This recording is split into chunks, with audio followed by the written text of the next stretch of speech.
Hello guys, मेरा नाम है आदर्श। तो आज के समय में अगर आप एक एंड्रॉयड स्मार्टफोन यूज़ करते हो तो इसमें ब्लूटूथ SAU के प्री इंस्टॉल ऐप्स की समस्या बहुत ज़्यादा देखने को मिल जाता है। इस दुनिया भर के कचड़े एंड्रॉयड स्मार्टफोन में देखने को मिल जाते हैं।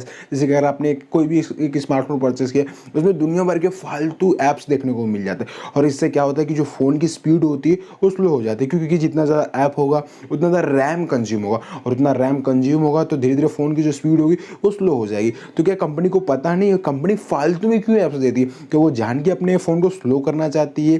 क्योंकि एक बार आईफोन ने भी अपडेट दे के किया था, लेकिन एंड्रॉयड पूरी तरह से अलग है। एंड्रॉयड के जान के करेगी भाई मेरा फ़ोन स्लो हो जाए, अगर स्लो होगा तो ऑटोमेटिक कस्टमर उनका फ़ोन लेंगे ही नहीं। तो कंपनी वाले ऐसा क्यों करते हैं, इतने सारे ब्लूटूथ क्यों देते हैं? आज हम इस वीडियो में इसी के बारे में बात करने वाले। तो चलो फिर आरंभ करते हैं। तो आज हम इस वीडियो में ब्लूटूथ को 3 पार्ट में डिवाइड करेंगे। फर्स्ट पार्टी ब्लूटूथ यू के सिस्टम ब्लूटूथ, सेकंड बात की सेकंड पार्टी ब्लूटूथ यू के गूगल ऐप्स, और थर्ड की बात की जाए कि जो थर्ड पार्टी यानी जो अदर कहीं से भी उठा के ऐप को डाल दिया जाता है फ़ोन में। ठीक है, तो बात की फर्स्ट जो सिस्टम ब्लूटूथ होते हैं, जैसे बात की अगर आप MI का फ़ोन यूज़ करते हो तो इसमें आपको मी पे देखने को मिलता है, मी क्रेडिट ऐप देखने को मिलता है, गेट ऐप्स देखने को मिलता है, फिर उनका एक डिफ़ॉल्ट बहुत सारे ब्राउजर्स देखने को मिलते हैं। यानी बात की दुनिया भर का जो कबाड़ा चीज़ होता है MI के फ़ोन में डाल दिया जाता है। उस तरह रियल में भी आपको बहुत सारे ब्लूटूथ देखने को मिल जाते हैं। सैमसंग के फ़ोन में ब्लूटूथ देखने को मिल जाते हैं और उनकी वो ओन सिस्टम की ऐप्स होती है। जैसे कि MI का MI पे है, उनका खुद का वो ऐप, उन्होंने कंपनी वालों ने खुद ऐप बनाया हुआ है। गेट ऐप्स भी ऐसे उनका खुद का ही ऐप है। तो क्या करते हैं, इस हिसाब से अपने ऐप को प्रमोशन कि भाई अपने फ़ोन में दूसरे का ऐप डाल के दूसरे का प्रमोशन तो कर ही नहीं, तो ये अपने ऐप का भी प्रमोशन करती है। क्योंकि अगर जितना आदमी वो फ़ोन परचेस करेगा उतने लोग के पास उनका ऐप जाएगा, और जितना ऐप रहेगा तो बंदा कभी ना कभी गलती से तो ऐप की तरफ जरूर देख ही लेगा, ऐप को कभी ना कभी ओपन कर ही लेगा। तो इसके लिए वो जान की ऐप्स देती हैं और इससे उनको भी पता है कि भाई फ़र्क तो ज़रूर पड़ेगा, लेकिन इसका ध्यान ना देते हुए बल्कि ज़्यादा रेवेन्यू अर्निंग कर सके। क्योंकि आज के समय में जो MI, रेडमी ये सारे फ़ोन्स हैं ये आपको सस्ते में प्रोवाइड कराती है, तो कहीं ना कहीं तरीके से तो पैसे कमाएंगी। तो फर्स्ट ऑफ ऑल तो अपना सिस्टम का खुद ही ऐप दे देती है, जिससे उनका प्रमोशन भी हो जाता है, और अगर कोई बंदा उसे ओपन कर लिया तो उससे रेवेन्यू जनरेट हो जाएगा। यानी फ़ोन में तो इन लोग रेवेन्यू कम रखते हैं, लेकिन अदर तरीके से बहुत सारे रेवेन्यू जनरेट कर लेते हैं। और बात कीजिए सेकंड पार्टी यानी गूगल की ऐप्स। यस, आज के समय में आपको गूगल की ऐप्स ज़्यादा करके सारे एंड्रॉयड फ़ोन्स में देखने को मिलेगा। मुझे कोई कंफर्म तो नहीं पता क्यों देते, लेकिन मेरे हिसाब से मैं बताऊँ तो मुझे लगता होगा कि एंड्रॉयड की पॉलिसी होगा। बस अगर पॉलिसी हो तब पर भी सही है, और ना हो तब पर भी सही, क्योंकि इन्हें गूगल की ऐप्स देनी ही पड़ेगी। क्योंकि आज के समय में अगर एंड्रॉयड अगर गूगल के बिना, जैसे कि मिठाई हो लेकिन वो उसमें मिठास ही ना हो, यानी यूँ बात की जाए इस उदाहरण से आप समझ सकते हो कि एंड्रॉयड हो लेकिन उसमें गूगल की ऐप्स ही ना हो, और अगर कंपनी दे या ना दे।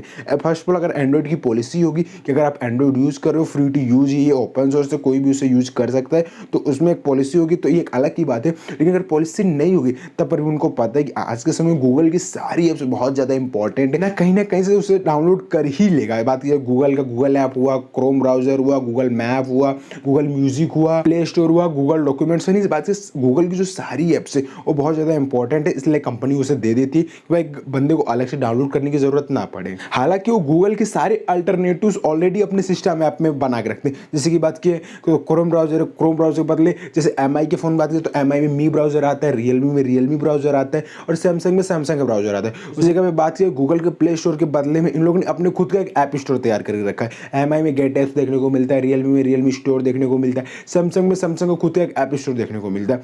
तो और इसमें आपको बहुत सारी ऐप्स भी देखने को मिल जाती है। यस, और ये जेन्युइन ऐप्स होती हैं। तो डेवलपर्स ऐसा क्यों करते हैं, मैं आपको बताना चाहूँगा। अगर आप प्ले स्टोर में कोई भी एक ऐप अपलोड करते हो, ठीक है, और जैसे कि इनके अंदर कोई इन ऐप परचेस होते हैं, जैसे कि अगर आप PUBG खेलते हो, PUBG में अगर आपने 100 जैसे आपने प्ले स्टोर से PUBG डाउनलोड किया, उसके बाद अगर इसके अंदर से आप 100 रुपये का कोई एक रॉयल पास या कुछ भी आप परचेज करते हो, तो उसका 30% यानी 30 रुपया गूगल के पास जाएगा और 70 रुपया डेवलपर के पास जाएगा। तो इससे क्या होता है कि डेवलपर्स को घाटा हो जाता है। हालांकि उन्हें भी पता है कि गूगल प्ले स्टोर बहुत ज़्यादा फेमस है, लेकिन उससे का भी बात की जाए जिनकी खुद की ऐप्स होती है, जैसे कि बात की MI का गेट ऐप्स हुआ, रियलमी का रियलमी ऐप्स हुआ, जो ऐप स्टोर इनका आता है, और सैमसंग का खुद का ऐप स्टोर आता है, तो उनके अंदर क्या होता है कि इनका जो मार्जिनल रेवेन्यू होता है वो कम होता है। जैसे कि वहाँ पे आपको 30% इन ऐप परचेस में देना पड़ता था प्ले स्टोर में, लेकिन इनके ऐप्स में उनको डेवलपर्स को खाली 10% ही देना पड़ जाता है। तो सोचते भाई दोनों जगह हम अपना ऐप दे देते, कहीं से भी डाउनलोड हो, फायदा तो हमें ही होगा। अगर यहाँ से डाउनलोड है तब पर भी कोई बात नहीं, 30% दे देंगे, और अगर यहाँ से डाउनलोड हुआ तो 10% दे देंगे। यानी कंपनी तो चाहती है कि हम भाई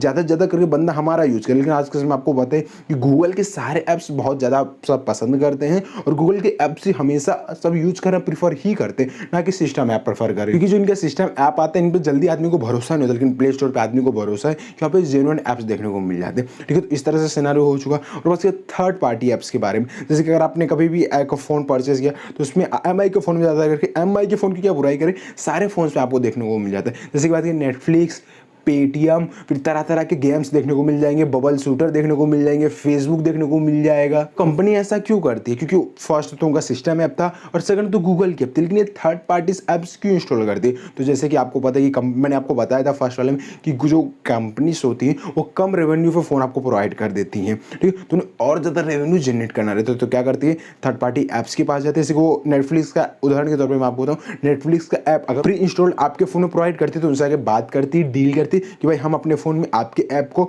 इंस्टॉल्ड ही रहने देंगे। अगर कोई एक बंदा फ़ोन नया परचेस करता है तो बाद में तो भले वो अनइंस्टॉल कर सकता है, लेकिन उसमें आपको प्री इंस्टॉल्ड ही दे देंगे और आपको कुछ इतने पैसे देने होंगे। तो कंपनी सोचती है हाँ भाई चलिए, अगर उन्होंने 1 लाख यूनिट बेचा तो 1 लाख फ़ोन उन्हें प्री इंस्टॉल्ड देखने को मिलेगा, और उसमें से अगर 10,000 टेकी बंदे हुए तब पर भी 90,000 के फ़ोन में तो हमेशा पड़ा ही रहेगा वो ऐप। इनका ऐप का प्रमोशन भी हो जाता है, इनका ऐप का हर जगह प्रचार भी हो जाता है, कंपनी को अलग से पैसा भी मिल जाता है। और कंपनी भाई आज के समय आपको पता है कि सब कंपनी रेवेन्यू कमाना चाहती है, हम जितना ज़्यादा पैसा कमा ले उतना हमारे लिए बहुत है।